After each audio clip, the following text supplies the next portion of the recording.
오늘 느디님 사람들이라는 제목으로 말씀을 나누겠습니다. 지난 10월 27일 그 12.7 한국교회 연합 예배가 광화문하고 서울역하고 여의도 일대에서 모였는데요. 110만 명 정도 모였다 이렇게 하고 있는데 저희는 조금 늦게 가서 성경 공부하고 늦게 가서 여의도에 갔습니다. 여의도에 갔는데 방송이 잘 들리질 않아요. 이게 갑자기 이제 설치된 공간이라 방송이 잘 들리지 않고 중간중간에 방송용 차량이 서 있었는데 이게 뒤에까지 잘 안 들리더라고요. 그런데 제가 가서 너무 놀란 것은 전국 각지에서 올라온, 제가 있었던 곳의 분들은 경산로에, 경상도에서 오신 분들, 무안, 전라북도인가요? 무안에서 오신 분들, 그리고 그러니까 경상도, 전라도, 충청도 뭐 이런 데서 오신 분들, 노회 차원에서 오시고 교회 차원에서 오시고 깃발을 들고 오신 분들이 질서정연하게 다 앉아 있는 거예요. 그리고 움직일 때 깃발을 들고 하면 성도들이 그냥 질서정연하게 따라가고 하는 모습이 그냥 감동이 됐고요. 그리고 앞에서 주여 하고 이제 기도를 하잖아요. 근데 뒤는 안 들리잖아요, 방송이. 그러니까 주여 하는데 이게 들리기 시작할 때 뒤에서도 주여 하고 같이 하나님께 기도하는 모습에 너무 감동을 받았어요. 그래서 많이 울었습니다. 그냥 예배의 은혜보다는 그 동참한 분들의 모습에 정말 큰 은혜를 받았는데 그때 바알에게 무릎 꿇지 않는 7,000인을 남겨두었다는 하나님의 말씀이 그냥 가슴이 이렇게 딱 가슴 속으로 느껴지도록 그 말씀이 실감났습니다. 그래서 제가 세 가지를 생각을 했는데요. 정리해 보니까 이래요. 이렇게 아군들이 많았구나 하는 거 처음 느꼈어요. 이렇게 우리가 뭐 이렇게 좌파 우파 뭐 이런 거 따지지 않고 그냥 하나님을 사랑하는 백성들, 그냥 이렇게 우리처럼 하나님을 사랑하는 이런 아군들이 참 많이 있었구나. 그래서 마음이 참 든든했습니다. 두 번째는 나만 예수님을 사랑하는 게 아니었구나. 나만 예수님을 사랑하는 게 아니었구나. 정말 많은 사람들이 있구나 라는 걸 느꼈고, 세 번째는 내가 순종하지 않으면 하나님이 사용할 사람들이 정말 많겠구나. 내가 순종하지 않고 내가 하나님의 말씀에 반응하지 않으면 정말 그 말씀에 반응하고 순종할 사람들이 정말 많겠구나. 그거 느꼈어요. 그래서 우리만 예수님 잘 믿는 거 아닙니다. 정말 예수님 잘 믿는 사람들이 많아요. 바알에게 무릎 꿇지 않는 사람들, 정말 신실하게 신앙을 지키는 사람들이 전국 각처에 널려 있습니다. 그런데 하나님이 우리가 믿음으로 하나님의 뜻에 순종하지 않으면 하나님은 언제든지 초대로 옮기실 수 있어요. 그래서 제가 끝까지 우리 교회와 우리 성도들 그리고 제가 하나님께 쓰임받고 싶다고 그렇게 또 기도를 했습니다.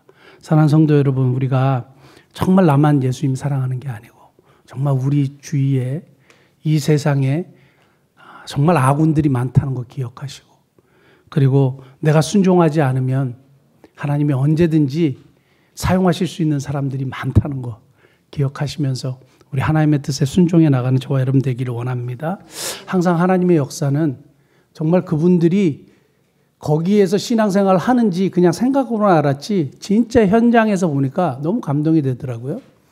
그러니까 하나님의 역사는 언제든지 위대하고 똑똑하고 앞에 나서서 스타 영웅을 통해서만 일하셨던 것이 아니라 항상 숨어 있었던 사람들, 무명의 하나님의 사람들을 통해서 하나님의 역사를 계속 이루어오고 계셨다는 것을 발견했어요.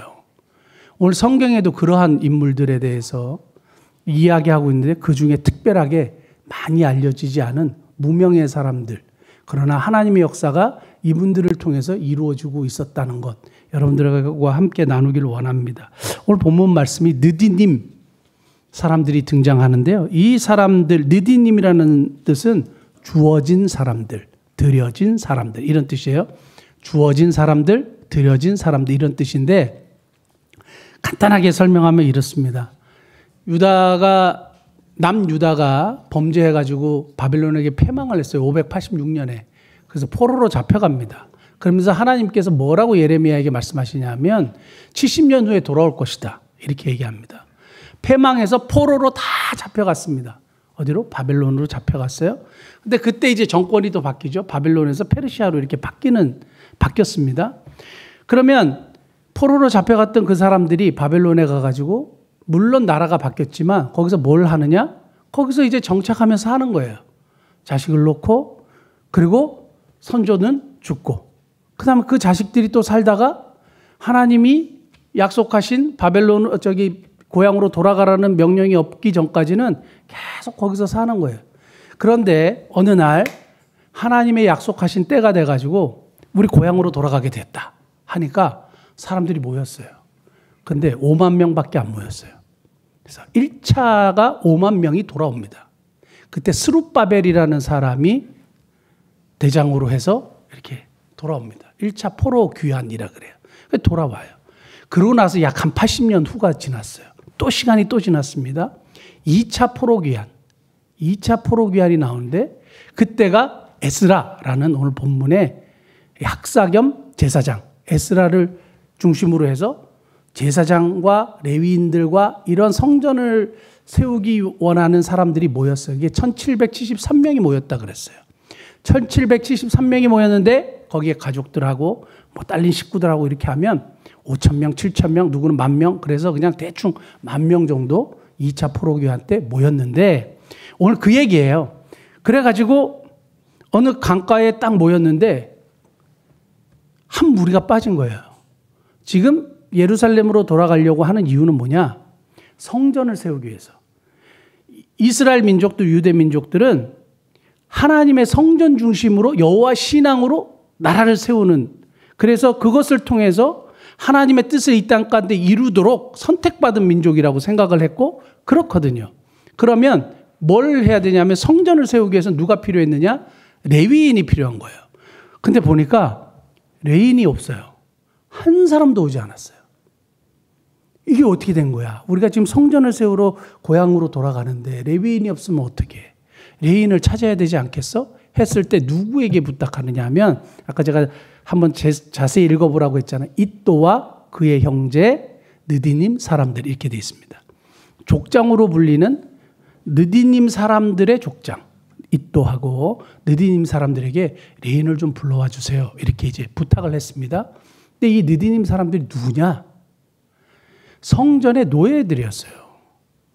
성전에서 그러니까 허드렛 일을 하는 사람들이에요. 허드렛 일도 예를 들면 오물을 치우고 그리고 제사를 드리면 번제를 드리니까 태워드리면 죄도 많고 막 피도 막 흘리고 거기서 그 가축을 잡으니까 얼마나 많은 핏덩어리 내장들 막 이런 것들이 있잖아요. 그런 걸 치우는 사람들이에요. 근데 놀라운 거는 고향으로 돌아가자 그러는데 이 성전에서 가장 밑바닥에서 일했던 노예와 같은 사람들이 지금 바벨론 페르시아에서는 이제 자유인으로 사는 거예요. 같은 동등한 입장에서 포로민으로 살다가 이제 정착해서 잘 사는데 이 사람들이 일어났어요. 돌아가겠다는 거예요. 뭘로? 종으로 돌아가겠다는 거예요. 그게 이해가 안 가는 거예요. 지금 자유민으로 잘 살잖아요. 근데 돌아가겠다는 거예요. 여러분들 종종 이렇게 족보 얘기하는 분들이 있습니다. 뭐 여기 김해 김씨 무슨 어디에 경주 이씨 뭐 이런 이씨 하면서 우리가 누구의 후손이라고 막 얘기하잖아요. 그리고 은근히 자기가 양반인 것을 이렇게 얘기하는 분들이 많이 있지 않습니까? 그게 왜냐하면 그 혈통. 그래서 우리 조상들이 이런 일을 했는데 양반 집안의 사람들이 갑자기 종으로 들어가겠다는 거예요. 말이 되나요? 그게 있을 수가 없는 일이에요. 그런데 오늘 느디님 사람들이 일어나서 기꺼이 우리가 가겠다고 하고 레위 사람들을 좀 불러와 주세요 하니까 가서 얘기한 거예요. 뭐라고 얘기한 줄 아세요? 성경에는 없어요. 저는 이랬을 것 같아요. 우리가 잘 섬길 테니. 그러니까 원래 허들이 했듯이 우리가 똥 치우고 피 치우고 내장 치우고 다 할 테니까 하나님의 성전에서 당신들이 섬겨야 되지 않겠습니까? 우리가 종으로서 잘 받들어 섬기겠습니다. 이렇게 한 거죠. 그리고 레위인들이 왔어요. 레위인들이 왔어요. 그래서 이 본문을 보면서 왜 그때 당시에 레위인들이 오지 않았느냐? 보통 세 가지로 생각해요. 세 가지로 생각하는데 레위인들이 포로로 끌려갈 때 우상에게 제사를 드리는 것. 우상에게 제사를 드리는데 수금 타는 사람들이 많았대요. 우상에게 제사를 드릴 때 자기들이 사용받지 않기 위해서 자기의 오른팔을 상하게 했다는 거예요. 오른팔을 못 쓰도록 불구로 만들었다는 거예요. 자발적 장애인이 됐다는 설이 있습니다. 또 하나는 수금 타는 레위인들의 팔을 바벨론 사람들이 끊었다는 거예요. 그래가지고 쓸모가 더 이상 없어졌다고 생각했기 때문에 돌아오지 않았다. 그게 첫 번째 설입니다. 두 번째는 바벨론과 페르시아를 거치면서 이 자손들이 그 땅에 잘 먹고 잘 사는 거예요. 사업도 하기 시작했고. 그러니까 돌아올 이유가 없죠. 왜 고생하러 돌아오겠어요? 그래서 잘 정착했기 때문에 현실에 안주했기 때문에 돌아오지 않았다. 이 두 번째 이제 사람들이 연구해서 보여진 내용이고, 그 다음에 고통스러운 경험이 있었어요. 선조들로부터. 부모님들이 얘기할 때 라떼는 말이야 하면서 고생했던 얘기 많이 하죠. 고생했던 얘기를 많이 하는데 레위인들의 가문의 우리 조상들, 아버지, 할아버지로부터 들었던 얘기는 우리가 너무 힘들었어. 왜 힘들었느냐? 이스라엘 백성들이, 유다 백성들이 우상 숭배를 하니까 성전 예배가 무너졌죠. 레위인들은 11조로 먹고 살았던 사람들이에요. 성전에서 제사를 드리는 사람들이 와야 그 사람들을 통한 제물을 해서 10분의 1 뭐 이런 식으로 해가지고 11조를 먹고 살았던 사람들인데 성전 제사가 파괴됐잖아요. 왜냐하면 다 우상 숭배를 하니까 성전에 오는 사람이 없어요. 성전에 성금을 드리는 사람도 없고 아무도 없는 거예요. 그럼 레위인들이 어떻게 해요? 굶어 죽게 생긴 거죠. 그럼 어떻게 해야 돼요? 생활 전소로 나가야 돼요. 그래서 하나님의 뜻과는 상관없이 먹고 살기 위해 생존하기 위해서 밭을 매야 되고 어디 가서 심부름해야 되고 일을 하기 시작했어요. 그래서 우리가 너무 고생을 했다.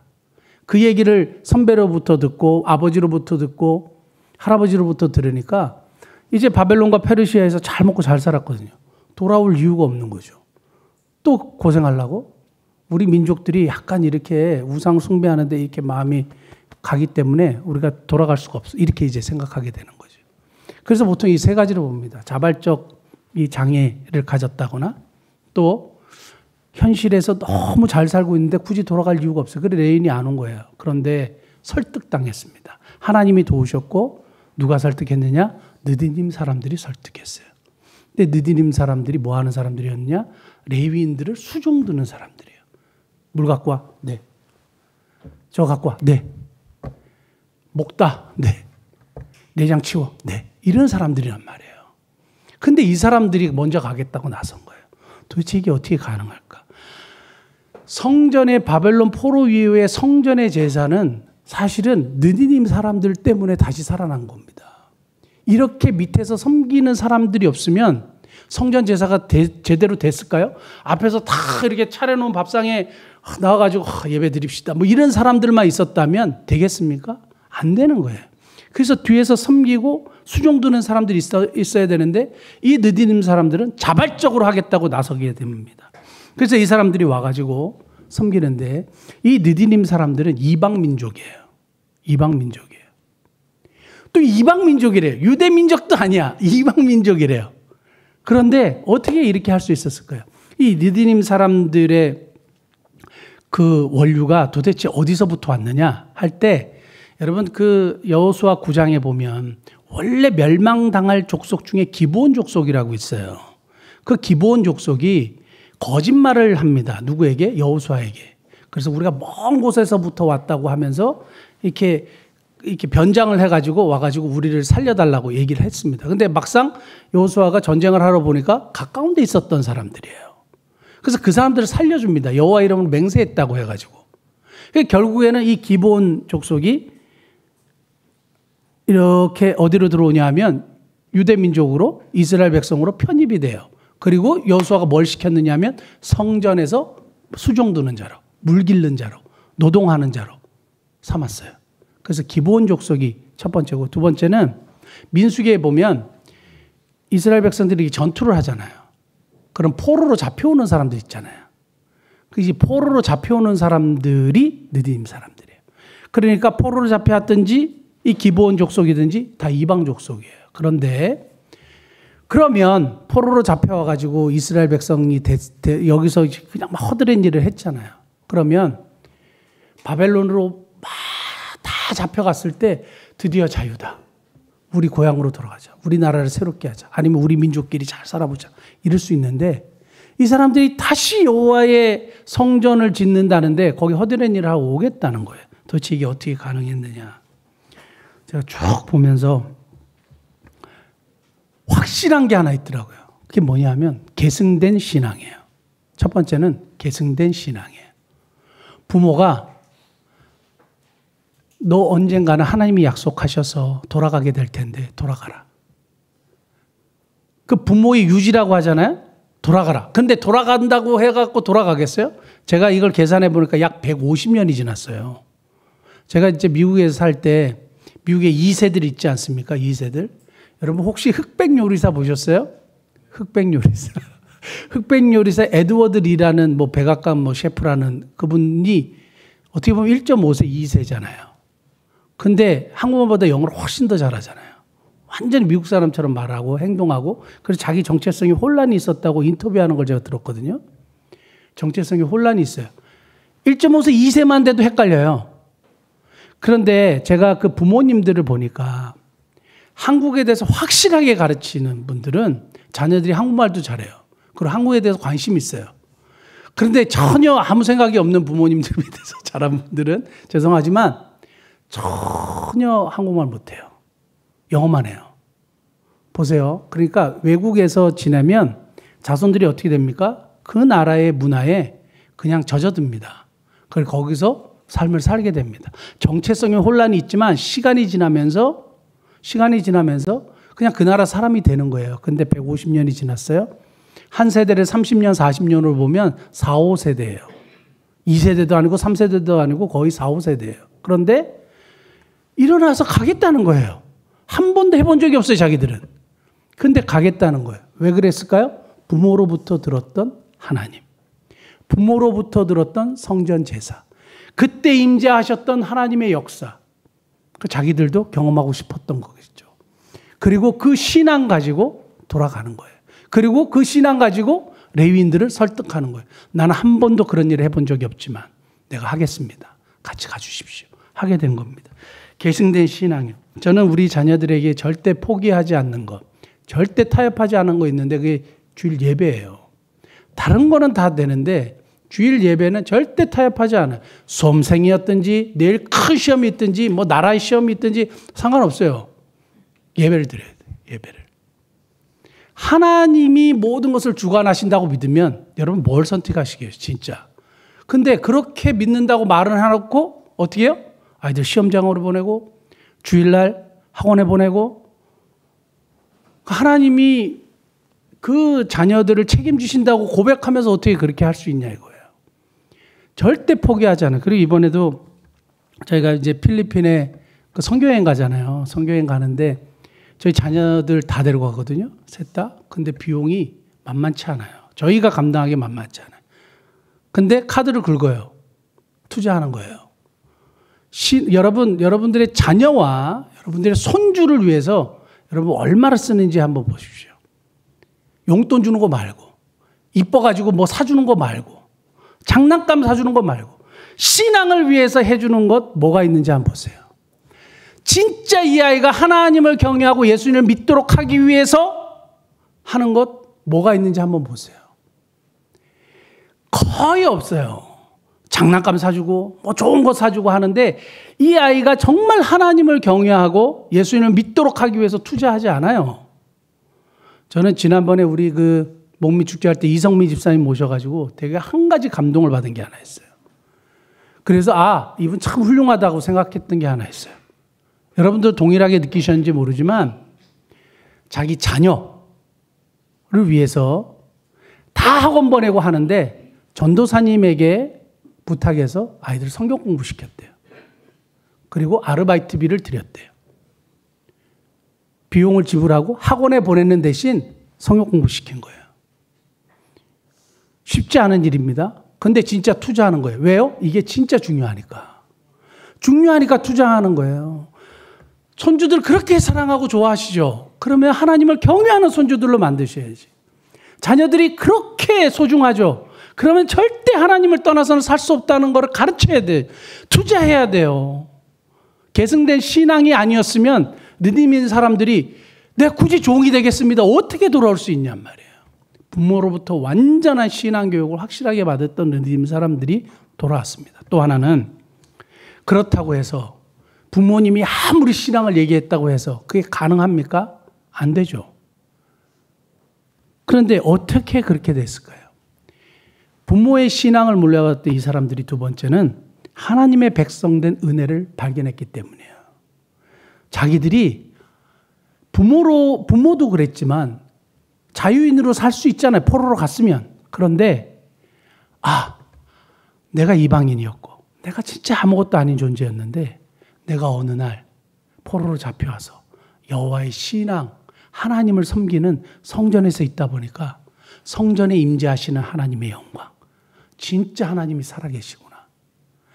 제사를 받으시는 하나님, 죄를 사해해 주시는 하나님, 모든 것을 주관하시는 하나님, 이 하나님에 대해서 들었던 그 르딤의 후손들이 자기가 이제 하나님을 알게 되고 발견하게 된 거예요.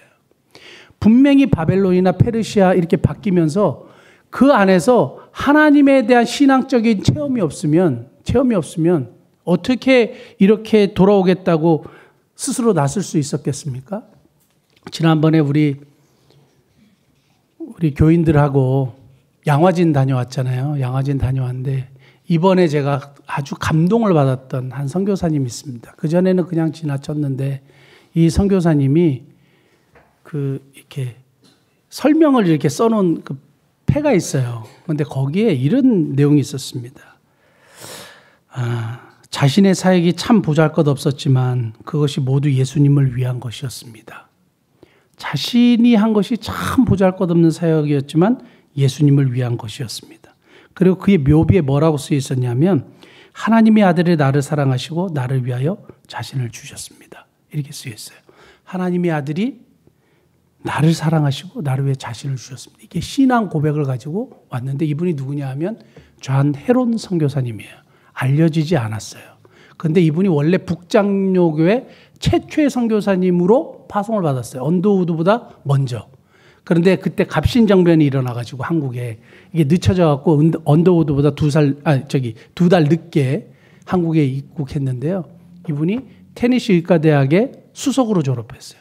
탁월한 의사고 촉망받는 의사인데 한국에 왔어요. 한국에 와가지고 정말로 지극정성으로 우리 한국 조선인들의 병을 치료했고 특별히 전염병, 이질 이런 걸 돌 때 100리, 200리 멀다 하지 않고 매일 왕정 가방 들고 가가지고 사람들 치유했다는 그런 이야기가 있는 아주 훌륭한 선교사님입니다. 이분은 5년 동안 사역하면서 하루도 쉬지 않았대요. 그래서 연세대, 왜냐하면 이분이 이제 오셔가지고 알렌 선교사 다음으로 2대 재중원 원장으로 많은 사람들을 치료하셨는데 그래서 2019년도에 연세대학교 의과대학 임상의학연구센터 1층에 헤론 기념관을 세웠어요. 유명하지 않았지만 이분이 한 놀라운 그 사역, 그거를 기념하는 건데 근데 이분이 뭐라고 고백하냐면 예수님이 나를 사랑하셨고 나를 위해서 죽으신 것이 정말 믿어지고 이것이 감사하고 이것을 전하기 위해서 이 땅에 왔노라고 얘기하는 거예요. 왜 와요? 왜 돌아와요? 하나님의 백성이 된 은혜, 내가 진짜 하나님을 믿고 하나님의 은혜를 발견하게 되니까 내가 기꺼이 낮아지는 대로 갈 수 있는 거예요. 기꺼이 낮아지는 대로 갈 수 있는 거예요. 하나님의 은혜를 깨달은 자만이 그렇게 할 수 있는 겁니다. 예전에 제가 한번 말씀드렸지만 억만장자가 그 재산을 이렇게 막 물려받아가지고 돈이 어마어마하게 많은 거예요. 부모로부터 억만금을 물려받은 겁니다. 그런데 이제 부모님도 없고 아무도 없으니까 가정부를 구해야 되는 거죠. 그래서 공고를 했대요. 신문에다가 파출부를 구함. 조건, 학력 필요 없고 밥 잘하고 빨래 잘하고 가정일을 잘하는 분 이렇게 하고 했는데 정말 많은 사람들이 몰렸다는 거예요. 서울대, 연대, 인류대, 하버드 다 몰렸다는 거예요. 가정부 하는데 엉망진창이니까. 그렇게 했는데 한 중졸의 한 여자분이 처녀가 나는 다른 건 몰라도 이건 잘할 수 있는데 그래도 한번 해볼까 하고 어플라이를 했대요. 누가 뽑혔게요? 중졸의 여인이 뽑혔어요. 다른 사람들은 다 남자 돈을 보고 했는데 이 사람은 자기의 일을 잘할 것 같아서 뽑았는데 조건은 뭐냐? 새벽 6시에 일어나가지고 딱 아침 상 반찬 3가지 국 하나 그리고 매일 속옷은 방문 앞에 딱 준비해 놓을 것 그리고 하루 한 번 집안일 청소를 딱 해 놓을 것 뭐 이런 거였어요. 끝내주게 잘하는 거예요.